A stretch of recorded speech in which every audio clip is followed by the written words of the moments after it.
நம்மை விட்டு 38 ஆண்டுகளுக்கு முன்பே மறைந்தாலும் நம் நினைவுகளிலே, தமிழ்நாட்டு மக்களின் நினைவுகளிலே இன்னும் எத்தனை நூற்றாண்டுகள் ஆனாலும் நிலைத்திருக்கின்ற பொன்மனச்செம்மல் புரட்சித் தலைவர் டாக்டர் எம்ஜிஆர் அவர்களின் நினைவு தினம் இன்றைக்கு. அவரை அமெரிக்காவிலே உடல்நலம் இல்லாமல் அங்கே சிகிச்சை பெற்ற போது புரட்சித் தலைவர் உயிரோடு இல்லை, அவர் இறந்து விட்டார் என்ற பொய் பிரச்சாரங்களை எல்லாம் முறியடித்து இந்த ஆண்டிப்பட்டு மக்கள் அவரை படுத்துக்கொண்டே ஜெயிக்க வைத்தவர்கள் இந்த ஆண்டிப்பட்டி பகுதி மக்கள். அந்த ஆண்டிப்பட்டி மண்ணில இங்கே இருக்கின்ற புரட்சித் தலைவர் டாக்டர் சிலை, எம்ஜிஆர் அவர்களின் சிலை பல ஆண்டுகள் இதை நிறுவ முடியாமல் இந்த வெண்கல சிலை உருவாக்கப்பட்டு அண்ணன் முன்னாள் சட்டமன்ற உறுப்பினர் தவசி அவர்கள் வீட்டிலேயே அவர் முயற்சியால் உருவாக்கப்பட்ட இந்த சிலை பல முயற்சிகளுக்கு பிறகும் வைக்க முடியாமல் இருந்தது. 99 அம்மா அவர்கள் என்னை இங்கே பாராளுமன்ற தொகுதியின் வேட்பாளராக இங்கே அனுப்பி வைத்து அம்மா அவர்களின் வேண்டுகோளை ஏற்று இங்கே இயக்க நிர்வாகிகளும் தொண்டர்களும் இந்த பெரியகுளம் பாராளுமன்ற தொகுதியாக இருந்த பொழுது அந்த மக்களும் என்னை வெற்றி பெற செய்தார்கள். அப்பொழுது பெரும் முயற்சியை நாங்கள் எடுத்து 2000 ஆண்டில அம்மா அவர்கள் திருக்கரங்களால் இந்த புரட்சித் தலைவர் அவர்களின் வெண்கல சிலை இங்கே நிறுவப்பட்டது. 25 ஆண்டுகள் ஆனாலும் இன்னும் அது எங்கள் மனத்திலே பசுமரத்து ஆணை போல் நிறைந்திருக்கிறது. அந்த புரட்சித் தலைவருக்கு, அவரது அரசியல் வாரிசான அம்மா அவர்களுக்கு ஆதரவளித்த இந்த மக்களின் வாழ்கின்ற இந்த புண்ணிய பூமியில எப்படி கிறிஸ்துவர்களுக்கு வாட்டிகன் சிட்டியோ, இஸ்லாமியர்களுக்கு மெக்கா மெதினாவோ, அதுபோல இந்துக்களுக்கு காசி ராமேஸ்வரம் என்பார்களே, அதுபோல ஒவ்வொரு மதத்தினருக்கும் புனித தலங்கள் போல புரட்சித் தலைவர் அவர்களின் தொண்டர்கள், அம்மா அவர்களின் தொண்டர்களுக்கு புனித ஸ்தலமாக இருக்கக்கூடிய ஆண்டிப்பட்டியில, இந்த புனித பூமியில புரட்சித் தலைவர் அவர்களுக்கு அவரது 38வது ஆண்டில அவரது தொண்டர்களாகிய நாங்கள், அம்மாவின் பிள்ளைகளாகிய நாங்கள், அம்மா மக்கள் முன்னேற்ற கழகம் என்று அந்த மாபெரும் இரும்பு பெண்மணியின் பெயரிலே, திருப்பெயரிலே இயக்கம் கண்டிருக்கின்ற நாங்கள், அம்மா என்கிற அந்த மாபெரும் கம்பீரமான அந்த அரசியல் ஆளுமையை கொடியிலே வைத்திருக்கின்ற, உரிமை பெற்றிருக்கின்ற நாங்கள் இங்கே புரட்சித் தலைவருக்கு, அம்மா அவர்களின் ஆசானுக்கு இங்கே மரியாதை செலுத்துவதிலே உண்மையிலேயே நாங்கள் மிகவும் பெருமைப்படுகிறோம். திரு எம்ஜிஆர் அவர்களால் உருவாக்கப்பட்ட, ஜெயலலிதா அவர்களால் வளர்க்கப்பட்ட இந்த ஒரு அதிமுக என்ற பேரியக்கம் தற்போது குரங்கு கையில் கிடைத்த ஒரு பூமாலை போன்ற எடப்பாடியில் கையில் சிக்கியிருக்கிறது என்று வைத்தியலிங்கம் சொல்லியிருக்கிறார். அதுக்கு உங்கள் கருத்து? அந்த பூமாலையை அந்த பூமாலையில் ஒவ்வொரு பூக்களாக அவர் பிட்டு எரிந்து கொண்டிருக்கிறார். அதுல டிடிவி தினகரன் மற்றும் ஓ பன்னீர்செல்வம் ஆகியோரும் அடக்கம் அப்படின்னு சொல்லியிருக்காரு. அண்ணன் வைத்திலிங்கம் நான் மிகவும் மதிக்கக்கூடிய ஒரு நண்பர், அம்மாவின் தீவிர தொண்டர். அவர் எங்களுக்கு எதிராக இருந்த காலத்திலும் சரி, எங்களுக்கு ஆதரவாக இருக்கின்ற காலத்திலும் சரி, தனிப்பட்ட முறையில எனக்கு அவர் மீது நல்ல மதிப்பும் மரியாதையும், அவருக்கும் எங்கள் மீது நல்ல மதிப்பும் மரியாதையும் உடையவர். அரசியல் காரணங்களுக்காக நாங்கள் பிரிந்து நின்றோம். இன்று அதே அரசியல் எங்களை மீண்டும் ஒன்றிணைத்திருக்கிறது. அதெல்லாம் இருக்கட்டும், அதுக்கு பதில் சொல்றதெல்லாம் இருக்கட்டும்.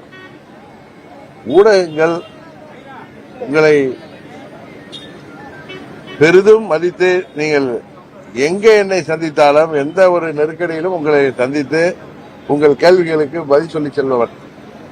அதுபோல ஊடகங்களை மிகவும் மதிக்கக்கூடிய இயக்கம் அம்மா மக்கள் முன்னேற்ற கழகம். ஒரு சிலரை போல உங்களை ஒருமையில் பேசுவதோ, நீங்கள் கேட்கின்ற கேள்விகள் எங்களுக்கு எதிராக இருக்கும் பொழுது உங்களிடம் சண்டைக்கு வருவதோ எதுவும் இல்லாமல் ஊடகங்களை மீது மிகுந்த மரியாதையும் ஊடகங்கள் மக்களுக்கு செய்திகளை கொண்டு செல்கின்ற வாகனங்களாக இருக்கின்றீர்கள். நாட்டு நடப்பை எல்லாவற்றையும் நீங்களே சில வதந்திகளை நம்பி சில செய்திகளை வெளியிடும் பொழுது உண்மையிலேயே எங்களுக்கு வருத்தமாக இருக்கிறது. யாரோ கிளப்புகின்ற வதந்தியை 21ஆம் தேதியே பிள்ளையார்பட்டி கோயிலுக்கு சென்ற பொழுதே அங்கே ஊடக நண்பர்கள் வந்து அவர்களே கேட்டார்கள், ஊடகத்துறை நண்பர்கள், உங்களுக்கு ஏதோ கூட்டணியில 6 சீட்டு கொடுத்துட்டாங்களாம்லன்னு சொன்னாங்க. நான் சொன்னேன், அது வதந்தி, யாரும் நம்ப வேண்டாம். நான் அன்னைக்கே சொன்னேன், நம்ம ஊர் கிராமத்துல சொல்ற பழமொழியை சொன்னாலும் எல்லாருக்கும் புரியுன்னு. இன்னும் மாடே வாங்கல, அதுக்குள்ளார மத்து வாங்க தெரியுறானா மாடசாமி, எதுக்கு வெண்ணெய் கிடைக்கிறதுக்கு அப்படின்னு நம்ம ஊர்ல ஒரு பழமொழி உண்டு. அதுபோல தங்கள் வீட்டு பிள்ளைக்கு இன்னும் வரனே அமையல, அதுக்குள்ளார பேர குழந்தைக்கு பேர் வைத்து சென்றானா மடசாமி அப்படின்னு சொல்லுவாங்க. அதுபோல இன்னொன்னு சொன்ன, எங்க தஞ்சாவூர் பக்கம் காமெடியா சொல்லுவாங்க, நக்கலுக்கோ நையாண்டிக்கு பேர் பெற்ற தஞ்சை மாவட்டத்திலிருந்து வந்தவனா அந்த பழமொழியை திருப்பி சொன்னேன். அடியேன்னு கூப்பிட ஆதிக்காரியே இன்னும் வரல, அதுக்குள்ளார பிள்ளைக்கு பேர் வச்சிட்டு தெரியுறானா கிருஷ்ணமூர்த்தின்னு எங்க ஊர்ல சொல்லுவாங்க. அது கிருஷ்ணமூர்த்தின்னு அந்த நபர் இல்ல, கிருஷ்ணசாமின்னு சொல்லலாம், கிருஷ்ணமூர்த்தின்னு சொல்லுவாங்க. அந்த கிருஷ்ணமூர்த்தி யார் என்பது எனக்கு தெரியும்னு உங்கள்கிட்ட சொன்ன. அந்த வதந்தியை விதைக்கின்ற கிருஷ்ணமூர்த்தியும் அதை பரப்புகின்ற அவரது கைத்தடிகளும் யார் என்று சொன்ன எனக்கு தெரியும். அதனால அந்த வதந்திகளை எல்லாம் நம்ப வேண்டாம்னு சொன்னேன். ஆனா வதந்திகளை தகவல்கிற பேர்ல அதை செய்திகளாக்கும் பொழுது எங்கள் தொண்டர்கள், எங்கள் நிர்வாகிகள் 8 ஆண்டுகளாக என்னோடு ஆளும் கட்சியாக இருந்த பொழுது ஆட்சி அதிகாரம் அதன் பலன்களை எல்லாம் தூக்கி எறிந்துவிட்டு அம்மாவின் லட்சியங்களை, அம்மாவின் கொள்கைகளை அடுத்த நூற்றாண்டுகளுக்கும் கொண்டு செல்கின்ற ஒரே இயக்கம் அம்மா மக்கள் முன்னேற்ற கழகம் தான் என்பதை மனதிலே கொண்டு என்னோடு லட்சம் தொண்டர்கள் தமிழ்நாட்டில் இன்றைக்கும் பயணித்துக் கொண்டிருக்கிறார்கள். உங்களுக்கு தெரியும், நீங்க எல்லாம் பெரிய ஜாம்பவான்கள் சொன்னவங்க எல்லாம் எங்களை விட்டு போனாலும் இந்த இயக்கம் உயிரோட்டத்தோடு தமிழ்நாட்டில் தவிர்க்க முடியாத ஒரு அரசியல் இயக்கமாக, அரசியல் சக்தியாக இந்த இயக்கத்தை லட்சம் தொண்டர்களும் அவர்களை வழி நடத்துகின்ற நிர்வாகிகளும், விலை போகாத நிர்வாகிகள், சுயநலத்துக்காக சுய லாபத்திற்காக விலை போகாத நிர்வாகிகள் என்னோடு இருக்கின்ற வரை இந்த இயக்கம் உயிர்ப்போடு இருக்கும். இந்த தேர்தலில் அம்மா மக்கள் முன்னேற்ற கழகத்தை தவிர்த்து விட்டு யாராலும் வெற்றி பெற முடியாது என்பதை நான் பலமுறை சொல்லி வந்தேன். இது ஏதோ அதீத நம்பிக்கையில சொல்ல, எனது 30 ஆண்டு நேரடி அரசியல் அனுபவத்தில் ஒரு மாபெரும் அரசியல் ஆளுமையாக மறைந்த பிறகும் இன்றும் மக்களால் தினமும் நினைத்து பார்க்கப்படக்கூடிய இரும்பு பெண்மணி அம்மா அவர்களுக்கு அருகிலேயே எனது 23 வயதிலிருந்து இருந்து அவர்கள் முதலமைச்சராக வரை அவர்களுக்கு ஒரு உதவியாளராக, அவருக்கு ஒரு பாதுகாவலராக, அவருக்கு சேவகனாக, நான் அவருடைய எம்ப்ளாயியா இல்ல, குடும்ப நண்பராக, அது குடும்ப நண்பர் வீட்டு பையனாக அவருக்கு உறுதுணையாக இருந்தவன். சம்பளத்துக்கு இருந்தவன் இல்ல, வருமானத்துக்காக இருந்தவன் இல்ல. அன்றைக்கெல்லாம் அம்மா அவர்கள் புரட்சி தலைவர் மறைந்த பிறகு அம்மா அவர்களை தமிழ்நாட்டை விட்டு விரட்ட வேண்டும் என்ற சதி நடந்தது. அம்மா அவர்களுக்கு என்று சொல்லிக் கொள்கிற மாதிரி அவர்கள் உறவினர்கள் யாரும் அம்மா கூட இல்ல. அந்த காலகட்டத்தில் அவர்களுக்கு குடும்ப நண்பர்களாக பழகி இருந்த நாங்கள் அவருக்கு பாதுகாப்பாக இருந்தோம். அம்மா அவர்கள் முதலமைச்சராக வருவாரா என்பதெல்லாம் எங்களுக்கு தெரியாது. எங்களது குடும்ப நண்பர், எங்கள் மீது நம்பிக்கை வைத்திருப்பவர், அவருக்கு உறுதுணையாக இருக்க வேண்டும் என்று அவரோடு அன்று நின்றவர்கள் நாங்கள். அம்மா அவர்களிடம் எத்தனையோ அரசியலை அம்மா அவர்கள் கூட இருந்து பார்க்கக்கூடிய வாய்ப்பை பெற்றவன். இன்றைக்கு நானே ஒரு அரசியல் இயக்கம் நடத்துகின்ற அளவிற்கு வந்திருக்கிறோம். இந்த நேரத்தில் நான் அந்த வதந்திகளை பரப்பியவர்களுக்கோ அதை தகவல் என்ற பெயரில் சரியாக போட்டு அந்த வதந்திகளுக்கு பலியாகிவிட்ட ஊடகங்களுக்கும் நான் சொல்லிக் கொள்வது, எங்களை சதி செய்பவர்கள் அண்ணன் காளிமுத்து அவர்கள் சொன்னது போல அவர் அப்பொழுதுதான் அடிக்கடி மேடையில் சொல்லுவார், நீங்க பாயில ஒளிஞ்சு வந்தீங்கன்னா நான் ஜமுக்காலத்தில் ஒளிஞ்சு வருவேங்கிற அளவுக்கு அரசியல் ஞானமும் அரசியல் அனுபவம் உள்ள கட்சி அம்மா மக்கள் முன்னேற்ற கட்சி.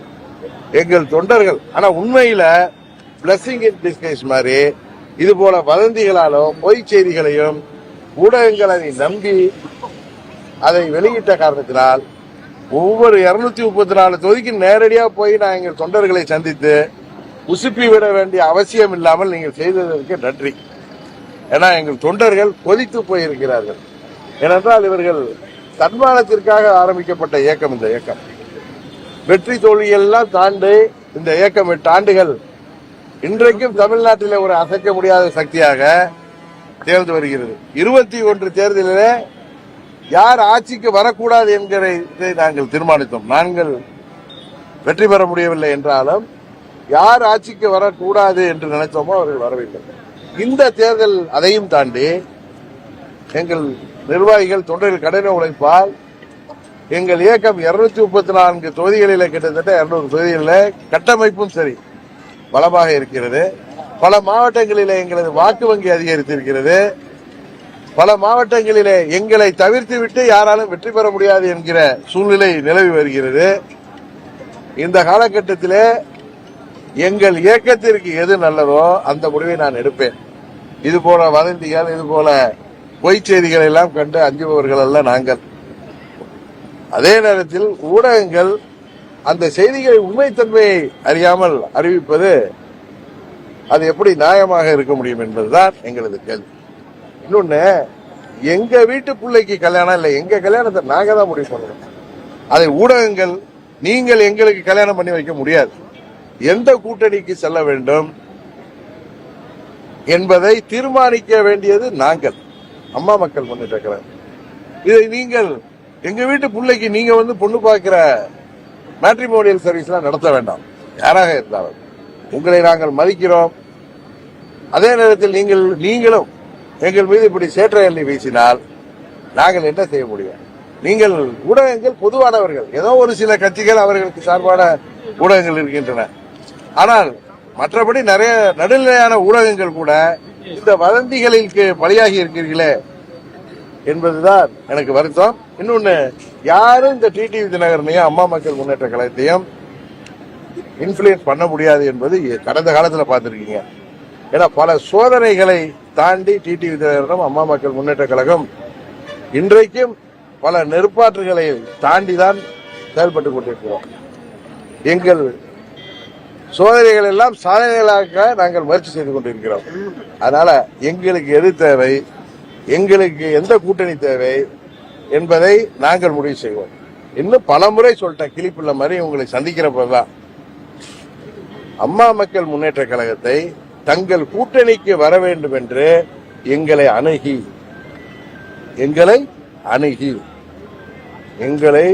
அவர்கள் கூட்டணிக்கு வர வேண்டும் என்று முக்கிய கட்சிகள் எங்களை அழைப்பது உண்மை.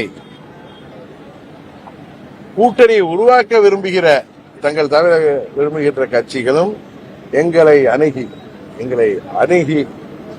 நாங்கள் கூட்டணிக்கு வர வேண்டும் என்று எங்களோடு பேசுவது உண்மை. எங்களுக்கு எது சிறந்தது, தமிழ்நாட்டு மக்களுக்கு எது சிறந்தது, இது 3 மாசத்துல திருவிழா மாதிரி நடந்து முடிகிறது இல்ல, தேர்தல் 3 மாசத்துக்கு கூத்தல்ல. இது அதை தாண்டி ஜூன் மாசத்துல எங்கள் இயக்கம் இருக்கணும். தேர்தல் வெற்றி தோல்விகள் எல்லாம் தாண்டி இந்த இயக்கம் எங்கள் கொள்கைகளுக்காக, லட்சியங்களுக்காக அடுத்த நூற்றாண்டை நோக்கி நாங்கள் பயணித்துக் கொண்டிருக்கிற இயக்கம். அதை கொண்டு செல்கின்ற பொறுப்பு எங்களுக்கு இருக்கு. தயவு செய்து யாரோ கிளப்பி விடுகிற சதிக்காரர்கள் செய்கிற சதிகள்லாம் தயவு செய்து எங்களிடம் நீங்கள் எங்களை அணுகுகிற இடத்தில் இருக்கிறீர்கள். நிறைய செய்தி ஆசிரியர்கள், தலைமை தாங்குவது, என்னோடு நேரடியாக தொடர்பில் இருப்பவர்கள் யாரோ சொல்கின்ற செய்தியை கேட்டு அதில் அமமுகவை பற்றி இழுப்பது, நாங்கள் எதுவும் சொல்லாமல் இழுப்பது எப்படி நியாயமாக முடியும்? அதனாலதான் சொல்றேன், எங்கள் நிலைப்பாட்டை பல முறை கிளிப்பிள்ளை மாதிரி சொல்லிட்டேன். எங்கள் கூட்டணி என்பது தை பிறந்த பிறகு, அம்மா அவர்கள் பிறந்த நாளுக்கு அப்புறம் தான் பொதுவாக நம்ம தேர்தல் அறிவிப்புலாம் பார்த்திருக்கோம். தை மாதத்துல நாங்கள் எந்த கூட்டணியை தேர்ந்தெடுக்கிறோம், அது எங்கள் கட்சியின் நலனையும் தமிழ்நாட்டு நலனையும் கருத்தில் கொண்டு உறுதியாக முடிவெடுப்போம். போன முறை நாங்கள் யார் வரக்கூடாது என்பதற்காக போராடினோம். ஆனால் எங்களால் சட்டமன்றம் செல்ல முடியவில்லை. ஆனால் இந்த முறை நாங்கள் உறுதியாக சட்டமன்றத்திற்கு எங்கள் வேட்பாளர்கள் செல்ல இருக்கிறார்கள். சட்டமன்ற உறுப்பினர்களாக ஆண்டிப்பட்டி தொகுதியில எந்த கூட்டணியில இருந்தாலும் அம்மாவின் தொகுதியில அம்மா மக்கள் முன்னேற்ற கழகம் தான் போட்டியிடும். அதுல யாரு போட்டிடுறாங்கன்னா நான் இன்னும் முடிவு செய்யல. உடனே நீங்க போட்டிடுறீங்களா? எந்த கூட்டணியில் இடம்பெற்றாலும் இந்த தொகுதியில அம்மா மக்கள் முன்னேற்ற கழகம் தான் உறுதியாக போட்டியிட்டு வெற்றி பெறும். ஏன்னா என்னோடு பயணிப்பவர்கள் 8 ஆண்டுகளாக தங்கள் பதவிகளை எல்லாம் சட்டமன்ற உறுப்பினர் பதவிகளை கூட தூக்கி எறிந்துவிட்டு என்னோடு பயணிப்பவர்கள் 7 பேர் இருக்கிறார்கள். அதுபோல இவரை போன்ற நிர்வாகிகள் இந்த இயக்கத்தை அந்தந்த பகுதியிலே மாவட்டங்களே கட்டி காப்பவர்கள் இருக்கிறார்கள். அதனால் தமிழ்நாடு முழுவதும் எங்கள் கட்டமைப்பு 75 ஆண்டு கட்சிக்கும் 50 ஆண்டு கட்சிகளுக்கும் இணையாக கட்டமைப்பை நாங்கள் உருவாக்கி முடித்து விட்டோம். இன்னும் சொல்ல போனால் எங்கள் நிர்வாகிகளிடம் வேண்டுமானால் பண பலம் இல்லாமல் இருக்கலாம். ஆனால் கொள்கை பலமும் லட்சிய பலமும் யாரை வீழ்த்தணுமோ அதை வீழ்த்த வேண்டிய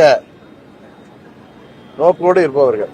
ஆனா நீங்க அது இந்த செய்தி எங்களை உசுப்பி விடுகிற செய்தியாக இருந்த பட்சத்தினால எங்க தொண்டர்கள் எல்லாம் தொகுதி தொகுதியாக சென்று நான் அவர்களை ஊக்கப்படுத்துவதற்கு பதிலாக நீங்களே செய்துவிட்டீர்கள். அதுக்கு நன்றி.